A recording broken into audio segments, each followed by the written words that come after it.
नमस्कार. स्वामी प्रसाद किचनमध्ये आपलं मनःपूर्वक स्वागत आहे. उन्हाळा संपवून पावसाळ्याला सुरुवात झाली, की मस्त गरमागरम, चटपटीत आणि कुरकुरीत काहीतरी खावंसं वाटतं. तर तुम्ही अशी मस्त गरमागरम, वरून कुरकुरीत आणि आतून मऊसूत तुम्ही नक्की अशा पद्धतीने हे भजी करून बघा. चवीला अप्रतिम लागतात. तर हे भजी बनवण्यासाठी अजिबात तेलाचं मोहन किंवा सोडा न घालता अशी टम्म फुगलेली कुरकुरीत बटाटा भजी नक्की करून बघा. तर हे भजी बनवण्यासाठी पीठ कोणतं घ्यायचं आणि भजी तेलकट होऊ नयेत म्हणून काही टिप्स आहेत. हे आपण भज्याची रेसिपी केलेली आहे. आणि ही रेसिपी एकदम साध्या आणि सोप्या पद्धतीमध्ये रेसिपी दाखवली आहे.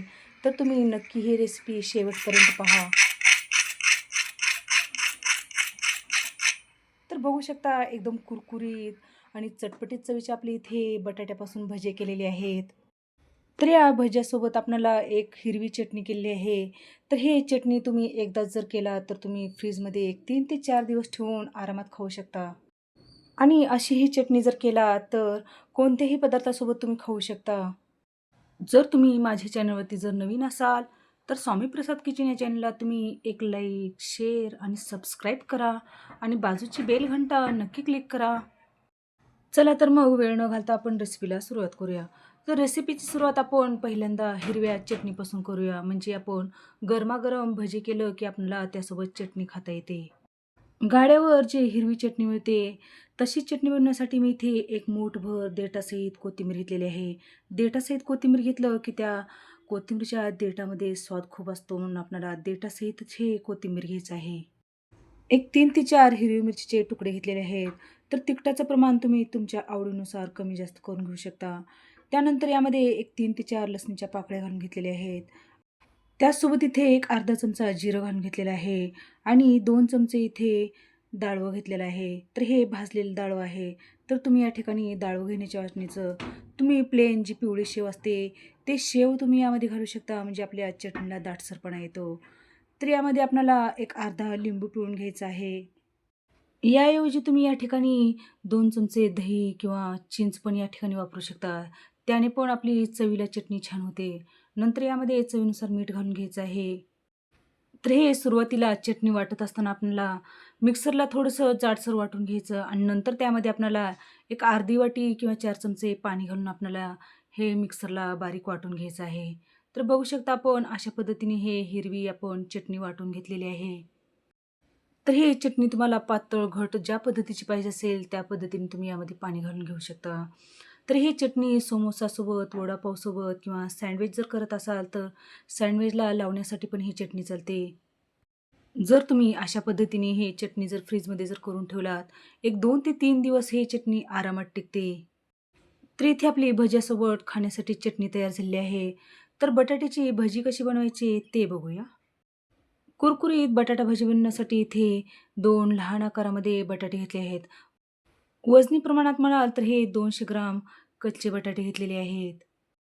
तर या 2 बटाट्यापासूनच भरपूर भजी होतात.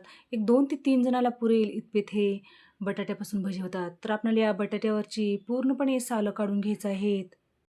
जर तुम्हाला या ठिकाणी मोठा एखादा बटाटा घ्यायचा असेल, तर मोठा बटाटा घेऊन त्याचे पण छान चकत्या अगदी छान होतात आणि मोठी-मोठी भजी छान होतात. तर इथे मी छोट्या साईजमध्ये 2 बटाटे घेतलेले आहेत. तर या दोन्ही बटाट्यावरची आपल्याला पूर्णपणे सालं काढून घ्यायचं आहेत. तर इथे मी दोन्ही बटाट्यावरची सालं काढून घेतलेली आहेत. दोन्ही बटाट्याचे सालं काढून घेतल्यानंतर आपल्याला साधं पाणी घ्यायचं आहे आणि साध्या पाण्यामध्ये आपल्याला हे बटाट्याची जी सालं काढून ठेवले आहेत, ते बटाटे आपल्याला या पाण्यामध्ये घालून घ्यायचं आहे. बऱ्याच जणाकडे बटाट्याचे काप करण्यासाठी स्लायसर नसतं. तर अशा पद्धतीने तुम्ही सुरीने पण पातळ-पातळ काप करून घेऊ शकता. जर तुमच्याकडे स्लायसर असेल, तर तुम्ही स्लायसर पण घेऊन ह्याच्या छान काप करून घेऊ शकता. तर बघू शकता आपण अशा पद्धतीने सुरीने याच्या छान चकत्या कट करून घ्यायच्या आहेत. तर हे बटाट्याचे काप करत असताना आपल्याला फार जास्त जाडही करायचं नाही आणि फार जास्त पातळही करायचं नाही. तर अशा पद्धतीने आपल्याला हे बटाट्याच्या चकत्या करून घ्यायच्या आहेत. तर हे चकत्या करत असताना आपल्याला हळुवारपणे आणि आपल्याला सावकाश अशा पद्धतीने आपल्याला हे बटाट्याच्या चकत्या करून घेतलेल्या आहेत. तर इथे मी 2 बटाटे घेतलेले आहेत. तर या 2 बटाट्याच्या पूर्णपणे आपण अशा पद्धतीने चकत्या करून घेतलेल्या आहेत. आणि हे बटाट्याच्या चकत्या शक्यतो आपणाला लगेचच पाण्यामध्ये घालून घ्यायचे आहेत, म्हणजे आपले हे बटाट्याच्या चकत्या काळ्या पडणार नाहीत. आणि हे बटाट्याचे काप पाण्यामध्ये घातल्यामुळे आणखीन एक फायदा होतो, ते म्हणजे आपले भजी हे तेलकट होत नाहीत. हे बटाट्याचे काप पाण्यामध्ये घातल्यामुळे या बटाट्याचा पूर्णपणे स्टार्च निघून जातो आणि आपली भजी ही काळीही पडत नाहीत आणि तेलकटही होत नाहीत. तर बघू शकता आपण इथे 2 बटाट्याचे छान काप करून घेतलेले आहेत. तर हे बटाट्याचे काप फार जास्त जाडही केलेले नाहीत आणि फार जास्त पातळही केलेले नाहीत. तर अशा पद्धतीने हे बटाट्याचे आपण चकत्या करून घेतलेल्या आहेत. तर या ठिकाणी तुम्हाला हवं असेल तर तुम्ही या पाण्यामध्ये मीठ घालून घेऊ शकता. म्हणजे आपण ज्यावेळेस भजी खातो त्यावेळेस आपले हे मधले बटाट्याचे काप पांचट लागत नाहीत. म्हणून आपल्याला यामध्ये थोडंसं मीठ टाकून आपल्याला हे एक 10 मिनिटासाठी हे बटाट्याचे काप आपल्याला बाजूला काढून ठेवायचे आहेत. तर लगेच आपण पटकन डाळीचं पीठ भिजवून घेणार आहोत. त्यासाठी इथे 1 वाटी चणा डाळीचं पीठ घेतलेलं आहे. वजनी प्रमाणात म्हणाल तर इथे एक 150 ग्राम चणा डाळीचं पीठ घेतलेलं आहे. तर इथे 200 ग्राम बटाटे होते, त्यासाठी एक 150 ग्राम आपल्याला चणा डाळीचं पीठ घ्यायचं आहे. तर हे घरी डाळ आणून दळून आणलेलं हे चणा डाळीचं पीठ आहे. त्यासाठी एक 2 चमचे इथे मी तांदळाचं पीठ घेतलेलं आहे. तर तुम्ही जर रेडीमेड जर हे चणा डाळीचं पीठ वापरत असाल तर या ठिकाणी अजिबात तांदळाचं पीठ वापरायची गरज लागत नाही. फक्त तुम्ही या ठिकाणी चणा डाळीचं पीठच घेऊ शकता. नंतर त्यामध्ये एक अर्धा चमचा ओवा घेतलेला आहे. तर हे ओवा आपल्याला हातावर चोळून घालायचं आहे. म्हणजे हे भजी चवीला तर छान लागतात आणि पचायला पण हलके होतात, म्हणून यामध्ये आपल्याला हातावरती चोळून ओवा घालून घ्यायचा आहे. त्याचसोबत आपल्याला या पिठामध्ये अर्धा चमचा मीठ घालायचं आहे किंवा चवीनुसार मीठ घालायचं आहे. नंतर आपण ज्या वाटीने पीठ घेतलं होतं त्याच वाटीने आपल्याला वाटी भरून पाणी घ्यायचं आहे आणि आपल्याला थोडं थोडं करून यामध्ये पाणी घालून घ्यायचं आहे. पाणी घालताना आपल्याला थोडं थोडं करूनच घालायचं आहे आणि पाणी घालून आपल्याला एकसारखं अशा पद्धतीने फिरवून घ्यायचं आहे. तर थोडंसं घट्ट वाटत आहे म्हणून आपल्याला यामध्ये थोडंसं पाणी घालायचं आहे. म्हणजे एक 2 ते 3 चमचे यामध्ये पाणी घालून छान या पिठामध्ये मिक्स करून घ्यायचं आहे. तर इथे आपण 1 वाटी पाणी घेतलं होतं. तर या पिठासाठी आपल्याला 1 वाटी पाणीमधलं एक अर्ध्या वाटीच्या वरी थोडंसं पाणी लागलेलं आहे. तर हे पाणी घालून छान आपण या पिठामध्ये मिक्स करून घेतलेलं आहे. तर हे बटाट्याची भजी बनवत असताना एक गोष्ट लक्षात ठेवायचं, हे पीठ भिजवत असताना आपल्याला हे पीठ फार जास्त पातळही करायचं नाही आणि फार जास्त घट्टही करायचं नाही. जर तुम्ही या ठिकाणी हे पीठ जर घट्टसर केलात तर तुम्ही ज्यावेळेस आपण हे भजी तळतो त्यावेळेस आपलं वरचं पापुंद्र जाड होतं आणि मधून बटाटा कच्चं राहण्याची शक्यता असते. म्हणून आपल्याला हे पीठ तर अशा पद्धतीचं आपल्याला एकसारखं हे सरसरीत हे पीठ अशा पद्धतीने आपल्याला भिजवून घ्यायचं आहे. जर या पिठामध्ये तुम्हाला सोडा किंवा तेलाचं मोहन जर घालायचं नसेल, तर तुम्हाला एक 5 मिनिटे एकसारखं हे पीठ फेटून घ्यायचं आहे. म्हणजे पीठ हलकं-फुलकं होतं आणि आपली भजी एकदम कुरकुरीत होण्यास मदत होते. म्हणून आपल्याला 5 मिनिट हे पीठ फेटून घ्यायचं आहे. तर लगेचच आपण इकडे गॅसवरती तेल गरम करण्यासाठी ठेवलेलं आहे. तर इथे आपण एक 4 ते 5 मिनिट हे बटाट्याचे काप पाण्यामध्ये घालून ठेवल्यामुळे एकदम पांढरे शुभ्र झालेले आहेत आणि छान याला कडकपणा आलेला आहे. तर हे बटाट्याचे काप आपल्याला एखाद्या चाळणीवरती निथळून घ्यायचं आहे. म्हणजे या कापमधलं आपलं एक्स्ट्राचं पाणी निघून जातं. जर तुम्हाला या ठिकाणी चाळणीवरती जर काढायचं नसेल, तर तुम्ही एखादा कॉटनचा कपडा घेऊन त्या कॉटनच्या कपड्याने हे बटाट्याचे काप तुम्ही पुसून घेऊ शकता. तर हे बटाट्याचे काप किंवा स्लाईस आपल्याला या पिठामध्ये घोळून घ्यायचं आहे. तर या बटाट्याच्या चकत्याला एकसारखं पीठ लागलं पाहिजे, म्हणजे आपले भजे एकदम छान होतात. तर बघू शकता आपण पीठ आपलं एकदम फार जास्त घट्टही नाही आणि फार जास्त पातळही नाही. तर अशा पद्धतीचं आपण हे पीठ बनवून घेतलेलं आहे. तर इकडे आपलं भज्यासाठी तेल गरम झालेलं आहे. तर तेलाचा ताव आपल्याला फार जास्त गरम नको.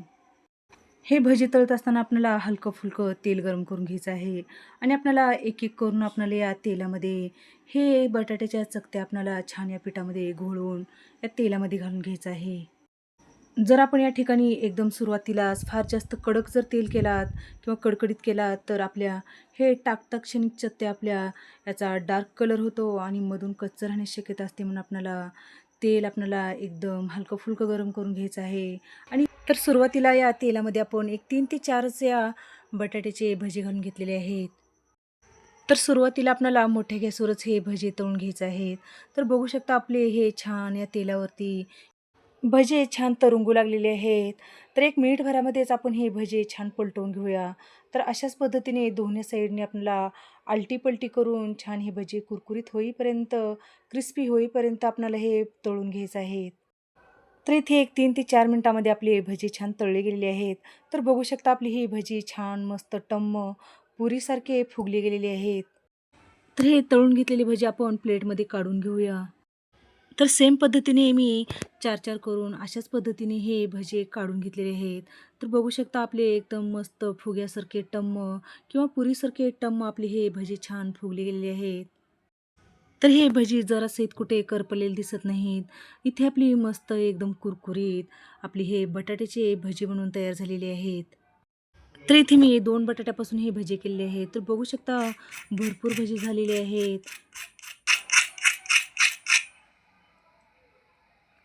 तर बघू शकता आपले एकदम कुरकुरीत आणि क्रिस्पी आपण इथे अजिबात सोड्याचा वापर न करता आपण हे भजी तयार केले आहेत. तर हे भजी बनवण्यासाठी फार जास्त वेळ लागत नाही. तर बघू शकता आपल्या या भज्याला कलर किती सुंदर आलेला आहे आणि अजिबात हे तेलकट भजे झाले नाहीत आणि एकदम क्रिस्पी आपले इथे बटाट्यापासून भजी केले आहेत. तर अशा पद्धतीने तुम्ही पावसाळ्यामध्ये तुम्ही नक्की भजी करून बघा. चवीला एकदम भारी लागतात. तर बघू शकता एक 7 ते 8 मिनिट झाले आहेत. तर आपली तशाच तशी टम्म फुगलेली भजी दिसत आहेत आणि एकदम कमी तेलकट झालेली आहेत. तर या बटाट्याच्या भज्यासोबत आपली इथे मस्त हिरवी चटणी पण खाण्यासाठी तयार झाली आहे. जर तुम्हाला या ठिकाणी हिरवी चटणी करायचं नसेल, तर जी आपली वडापावची लाल चटणी असते, त्या चटणीसोबत हे भजी खाऊ शकता. तर सध्या पावसाळ्याला सुरुवात झालेली आहे. तर तुम्हाला जर कधी काही कुरकुरीत जर खावंसं वाटलं, तर अशा पद्धतीने तुम्ही बटाट्याची कुरकुरीत भजी करून खा. चवीला एकदम भारी लागतात. तर ही भजी लहानांपासून मोठ्यांपर्यंत सगळ्यांनाच आवडतील.